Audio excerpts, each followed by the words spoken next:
ආයුබෝවන් ඔයාලා හැමදිනාටම. අද මම ඔයාලට ගෙනාවේ වෙනස්ම විදිහේ රෙසිපි එකක්. අද මම මික්ෂර් බයිට් හදන්න යන්නේ.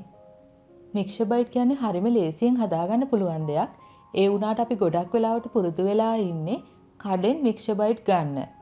නමුත් ඒ විදිහට ගන්න මික්ෂර් බයිට් සෞඛ්‍ය ආරක්ෂිත නැහැ. ගොඩක් වෙලාවට එකම තෙල් එකෙන් තමයි ගොඩාක් වාර ගණනක් බදින්නේ. එතකොට ඒව සෞඛ්‍ය ආරක්ෂිත නැහැ. ඒ නිසා ඔයාලා මික්ෂර් බයිට් වගේ දේවල් කන්න කැමති නම් ගෙදරදීම හදාගන්න එක තමයි සෞඛ්‍ය ආරක්ෂිත. ඒ නිසා අපි අද බලමු කොහොමද මික්ෂර් බයිට් ගෙදරදීම හදාගන්නේ කියලා. මේවා හදන්න ඕන වෙන දේවල් මම පහළ තියෙන ඩිස්ක්‍රිප්ෂන් බොක්ස් එකට දාන්නම්. එතනින් ඔයාලට පහසුවෙන්ම බලා ගන්න පුළුවන්. ඔයාලා දැනටමත් subscribe වුණේ නැත්නම් පහළ තියෙන රතු පාට subscribe බටන් එක ක්ලික් කරලා ඒ ළඟම තියෙන පුංචි සීනුවත් ක්ලික් කරන්න. මගේ වීඩියෝ එකට ලයික් එකක් දාලා යාළුවොත් එක්ක ෂෙයා කරන්නත් අමතක කරන්න එපා. මේ මික්ෂර් බයිට් එක හදන්න කරබූන්දි මුරුක්කුයි හදාගන්න ඕන. ඒකට ඕන වෙනවා කඩල පිටි කෝප්ප 1යි, ඒ කියන්නේ ග්‍රෑම් 130යි, හාල් පිටි කෝප්ප කාලයි, ඒ කියන්නේ ග්‍රෑම් 30යි, මිරිස් කුඩු තේ හැඳි 1යි, ලුණු කුඩු තේ හැඳි කාලයි, වතුර අවශ්‍ය තරමට. කරබූන්දි හදන්න තෙල් තේ හැඳි භාගයක් ඕන වෙනවා. මුරුක්කු හදන්න බේකින් සෝඩා තේ හැඳි 8න් එකක් සහ කහ කුඩු තේ හැඳි 4න් එකක් ඕන වෙනවා.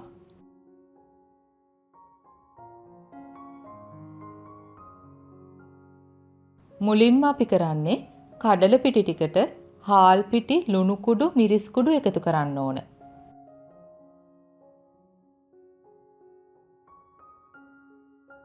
දැන් මේ වගේ කවලම් කරලා මේ පිටි මිශ්‍රණය සමාන කොටස් දෙකකට බෙදා ගන්න ඕන.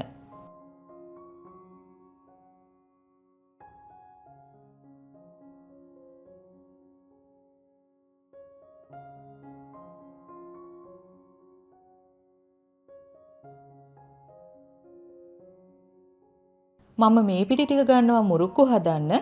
එතකොට මේ පිටි ටික ගන්නවා කරබූන්දි හදන්න. දැන් අපි කරන්නේ මේ බූන්දි මිශ්‍රණයට තෙල් තේ හැඳි භාගය එකතු කරනවා. මුරුක්කු මිශ්‍රණයට කහ කුඩු සහ බේකින් සෝඩා එකතු කරනවා. දැන් ආයිත් මේ වගේ කවලම් කරගන්න. මේ මුරුක්කු හදන පිටි ටිකට වතුර එකතු කරලා අතේ ඇලෙන්නේ නැති වෙන්න ඩෝ එක හදා ගන්න ඕන.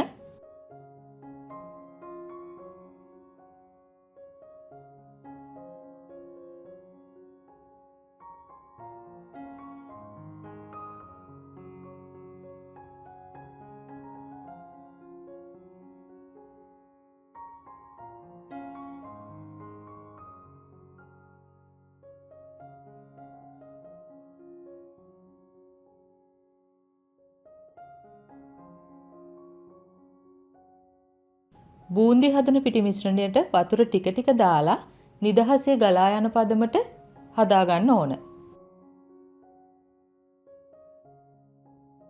මේ බූන්දි නිවැරදිවම හදන විදිය මගේ බූන්දි ලඩු වීඩියෝ එකේ තියෙනවා. ඒ ලින්ක් එකත් මම පහළ තියෙන ඩිස්ක්‍රිප්ෂන් බොක්ස් එකට දාන්නම්. ඒකත් බලන්න. ඒකෙන් වැඩිපුර ඔයාලට හොඳට අවබෝධයක් ගන්න පුළුවන් බූන්දි නිවැරදිව හදන්නේ කොහොමද කියලා.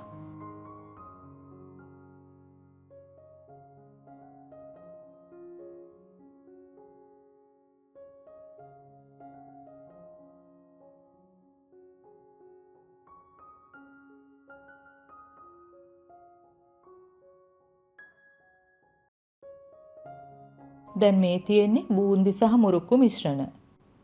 මේ තියෙන්නේ රටකජු කෝප්ප කාලයි, හබල පෙති කෝප්ප කාලයි, කජු කෝප්ප කාලයි, කඩල පරිප්පු පැය භාගයක් විතර පොඟවලා හොඳට තෙත බේරලා ගන්න. එයින් කෝප්ප කාලක් ඕන. කරපිංචයිති 3ක කොළ, මිරිස් කුඩු තේ හැඳි 1යි, ලුණු කුඩු රස අනුව ගන්න. දැන් තෙල් එක හොඳටම රත් වෙන්න දෙන්න. අද මම මුරුක්කු හදන්නේ මේ හැඩයෙන්. මීට කලින් විවිධ හැඩවලින් මුරුක්කු හදන විදිය මම කියලා දීලා තියෙනවා. දැන් මුරුක්කු මිශ්‍රණය මුරුක්කු අංගෙඩියට මේ විදියට දාගන්න. මම පොඩි පිටි කෑල්ලක් දාලා බලනවා තෙල් එක රත් වෙලාද කියලා.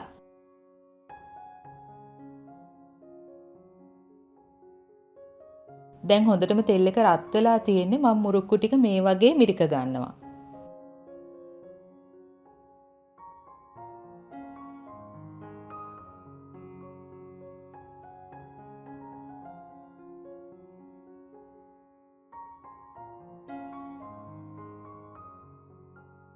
මේ පැත්ත හොඳටම බැදුනට පස්සේ අපි අනිත් පැත්තට හරව ගමු.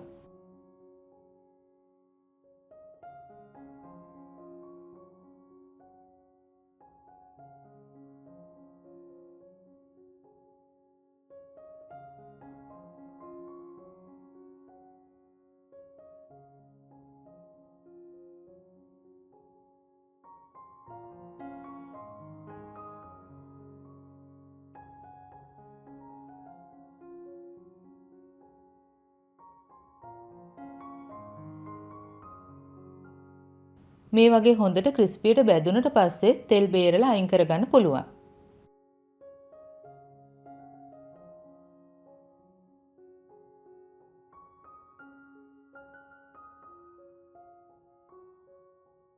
දැන් මම බූන්දි හදන්න යන්නේ.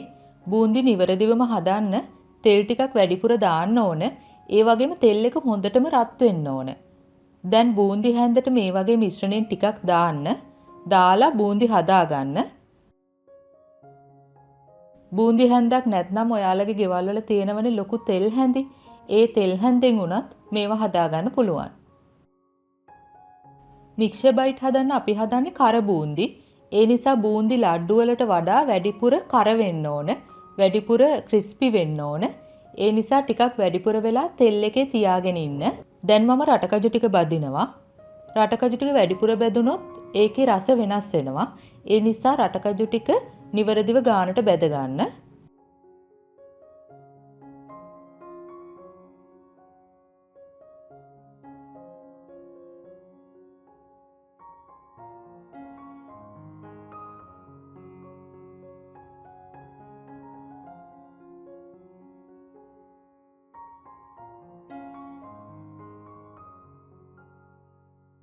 දැන් මම කජු ටික බදිනවා.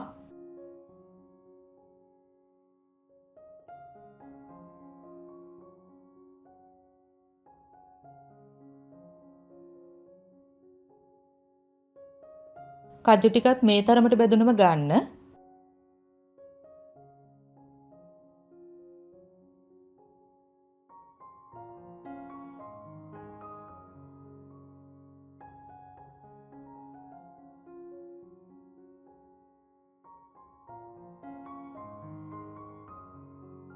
දැන් මම කඩල පරිප්පු ටික බදින්න යන්නේ. හොඳට ක්‍රිස්පි වෙනතුරු කඩල පරිප්පු ටික බැද ගන්න ඕන.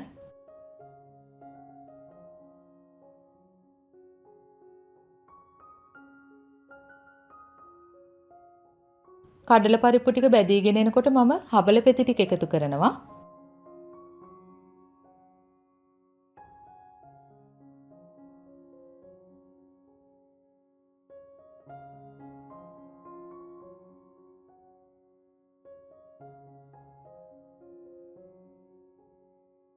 හබල පෙති ටික උඩට එන්නේ හබල පෙති බැදෙනකොට. ඒ නිසා මම දැන් කරපිංච ටිකත් එකතු කළා. කරපිංච එකතු කරනකොට තෙල් ගොඩක් විසි වෙනවා. තෙල් ඉහෙන්න බලනවා. ඒ නිසා පරිස්සමෙන් කරපිංච ටික එකතු කරන්න. දැන් මේ ටික හැන්දෙන් එකතු කරගන්න අමාරුයිනේ. එහෙම වුණොත් ගොඩක් වෙලාව යනවා. එතකොට මේක තව ටිකක් කර වෙනවා. ඒ නිසා මම කරන්නේ මේකේ තෙල් ටික ඉක්මනට පෙරා ගන්නවා. දැන් මම මේ වගේ ලොකු බෝල් එකක් අරගෙන ඒකට කර බූන්දි ටිකයි මුරුක්කු ටිකයි එකතු කරනවා. දැන් මුරුක්කු ටික ලොකු නිසා ටිකක් පොඩි කරගන්න.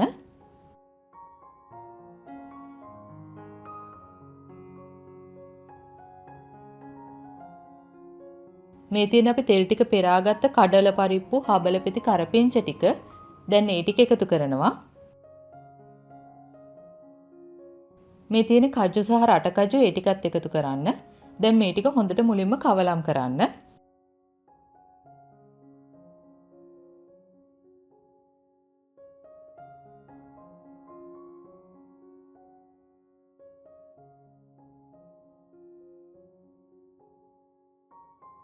දැන් මිරිස් කුඩු තේ හැඳි දෙකක් විතර දාන්න.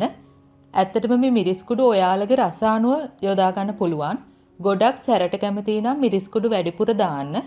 එච්චර සැරට කැමති නැත්නම් මිරිස් කුඩු අඩුවෙන් දාගන්න පුළුවන්. දැන් ලුණු කුඩු රස අනුව දාගන්න.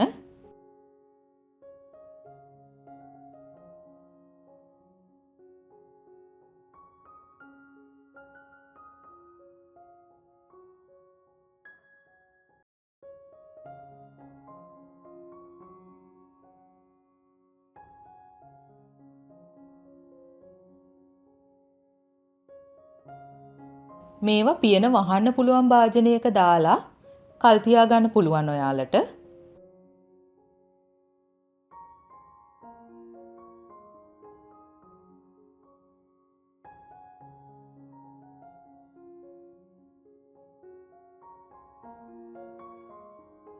බලන්න කොයිතරම් ලේසිද කියලා. සෞඛ්‍ය ආරක්ෂිත නැති බව දැනගෙනත් ඔයාලා ගොඩක් වෙලාවට කඩෙන් ගෙනල්ලා මේව රස විඳිනවා.